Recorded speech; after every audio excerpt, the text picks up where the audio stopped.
আপনি কি বাঁশ খেয়েছেন? 18 সেপ্টেম্বর বিশ্ব বাঁশ দিবস। বাঁশ আমরা কম বেশি সবাই খেয়েছি, কিন্তু আজকে আমি বলবো প্রকৃত বাঁশের কথা। প্রকৃত বাঁশ কিন্তু খাওয়া যায়। বাঁশের ডগা সবজি হিসেবে অনেকেই খেয়ে থাকেন। আজকের এই ভিডিওতে আমি বাঁশ সম্পর্কিত কিছু মজার তথ্য দেওয়ার চেষ্টা করব। আশা করছি আপনাদের ভালো লাগবে। বাঁশ কিন্তু গাছ নয়, এটি হচ্ছে একটি ঘাস।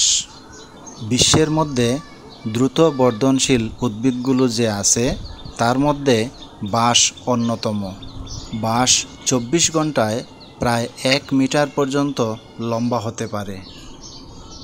বাঁশ প্রচুর পরিমাণে কার্বন ডাই অক্সাইড শোষণ করে এবং অক্সিজেন নিঃসরণ করে। জাপানের হিরোশিমায় পারমাণবিক বোমা ফেলার পর প্রথম যে উদ্ভিদটি পুনরায় বংশবিস্তার করে তা হচ্ছে বাঁশ। এখনও বিশ্বের প্রায় 1 বিলিয়ন মানুষ বাঁশের তৈরি বাড়িতে বসবাস করে আসছে। পরিবেশের একটি গুরুত্বপূর্ণ সম্পদ হচ্ছে বাঁশ। আমাদের জীবনের প্রতিটি ক্ষেত্রেই বাঁশের প্রয়োজন পড়ে। প্রত্যেক বাঁশেই ফুল হয় এবং বাঁশের ফুল থেকে চীন এবং ভারতে চাল উৎপাদন করা সম্ভব হয়েছে। তিতুমিরের বাঁশের কেল্লা আমাদের রাজনৈতিক অঙ্গনে একটি গুরুত্বপূর্ণ পর্যায়। বাঁশের ঘন শিকড় মাটির ক্ষয়রোধে অন্যতম কার্যকরী ভূমিকা পালন করে। বাঁশ মানুষ ও পরিবেশের বহুমুখী উপকার করে থাকে। বাঁশের কচি কুড়োল যা খাওয়া হয় তাতে প্রচুর পরিমাণে ফাইবার থাকে। আমাদের নির্মাণ সামগ্রী, হস্তশিল্প, শিল্প ও অর্থনীতিতে বাঁশের ভূমিকা প্রচুর।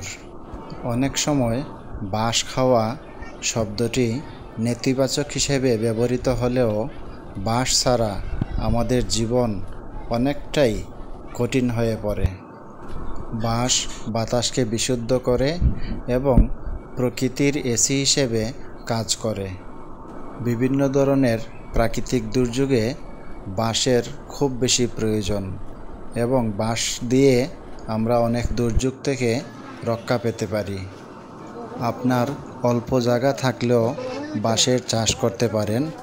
বাঁশ চাষের জন্য আলাদা তেমন কোনো যত্ন করতে হয় না, কিন্তু প্রত্যেক বছর আপনি সেখান থেকে বাঁশ সংগ্রহ করতে পারবেন। তাই আসেন সবাই মিলে বাঁশ রোপণ করি। ভিডিওটি দেখার জন্য আপনাকে অসংখ্য ধন্যবাদ। এরকম পরিবেশ এবং বৃক্ষ সম্পর্কিত ভিডিও পেতে আমার পেজের সাথে থাকবেন।